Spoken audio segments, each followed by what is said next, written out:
মনোনয়ন ঘিরে বিএনপির অন্তর্কোন্দল এখন প্রকাশ্য। প্রার্থী পরিবর্তনের দাবিতে অন্তত ৬০টি আসনে চলছে বিক্ষোভ, যা স্পষ্ট করেছে বিভেদ বিভাজন। দলের ঐক্যবদ্ধ থাকার আহ্বানও আমলে নিচ্ছে না তৃণমূলের অনেক নেতাকর্মী, জানিয়ে বিব্রত বিএনপি। তবে ঘোষিত প্রার্থী তালিকা থেকে কিছু আসনে পরিবর্তনের আভাসও দিয়েছেন দলের নীতি নির্ধারকরা। সেই সঙ্গে মনোনয়ন পাননি এমন যোগ্যদের মূল্যায়নের আশ্বাসও দিচ্ছেন তারা। সাইফুদ্দিন রবিনের রিপোর্ট। কখনো রেলপথ অবরোধ, কখনো মশাল মিছিল বা বিক্ষোভ সমাবেশ। প্রাথমিক মনোনয়ন ঘোষণার পর থেকেই উত্তপ্ত কুমিল্লা ১০ আসন। ধারাবাহিকভাবেই প্রার্থী পরিবর্তনের দাবি তুলছে বিএনপির নেতাকর্মীরা। ১৫০০টি মামলা তিনি মোকাবেলা করেছেন, নেতাকর্মীদের খবর নিয়েছেন। মুবাশ্শির আলম বুইয়ার এই নির্বাচনে অংশগ্রহণ করার একমাত্র দাবিদার। ২৩৭টি আসনে কেন্দ্রের মনোনয়ন ঘোষণার পর থেকেই প্রতিক্রিয়া জানাচ্ছে বিএনপির তৃণমূল। প্রায় এক মাস পরেও মনোনয়ন বঞ্চিতের পক্ষে সরব নেতাকর্মীরা। ঘোষিত প্রার্থীর বিপক্ষে বিদ্রোহ ঘোষণা করে কেন্দ্রের নজর কাড়ার চেষ্টা করছেন তারা।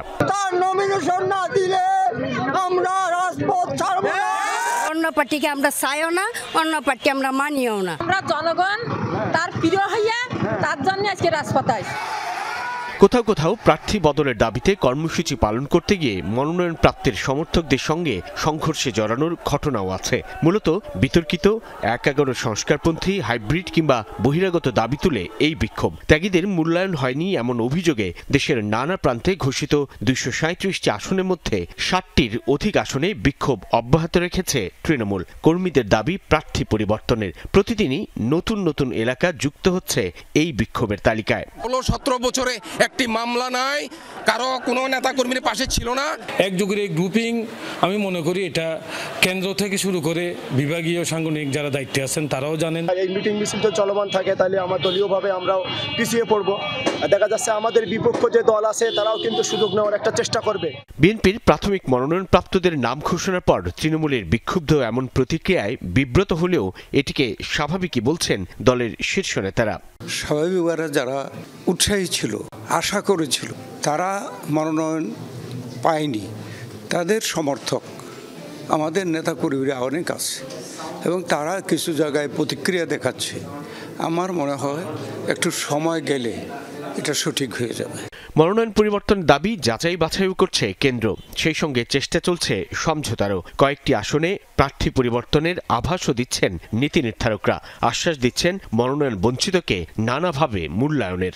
দিক নির্দেশনা তো আমাদের দলের থেকে আগে থেকেই দেওয়া হয়েছে যে দল তাদেরকে মূল্যায়ন করবে এবং সুযোগ অনেক আছে, তো সেই জন্য অপেক্ষা করতে হবে। আমরা বিভিন্নভাবে রাজনৈতিকভাবে তাদেরকে মূল্যায়ন করব, কিন্তু মনোনয়ন একজনকেই দিতে হবে।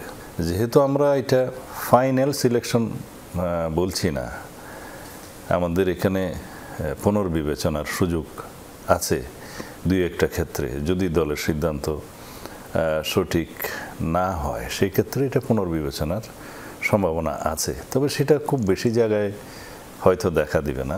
২৩৭টি আসনের মধ্যে মাদারীপুর ১ আসনে কামাল জামাল মোল্লাকে প্রার্থী ঘোষণার পর তা স্থগিত করেছে বিএনপি। বাদবাকি আসনগুলোতেও কিছুদিনের মধ্যে প্রার্থী চূড়ান্ত করবে দল। তবে দলের চূড়ান্ত প্রার্থিতা ঘোষণা হলে এমন বিক্ষুব্ধ প্রতিক্রিয়ার প্রেক্ষিতে কঠোর হবে বিএনপি। সাইফুদ্দিন রবিন, যমুনা নিউজ, ঢাকা।